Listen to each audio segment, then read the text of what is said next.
14 bucks that my babe sent me. So first up, a Jordan backpack. I remember my babe said something about who's gonna get this Jordan backpack. Next.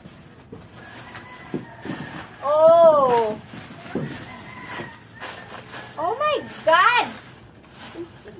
There's so many suckers and lollipops. Okay, next. Pure Italian soup mix. Okay. Oh, and there's slippers. Slippers kita.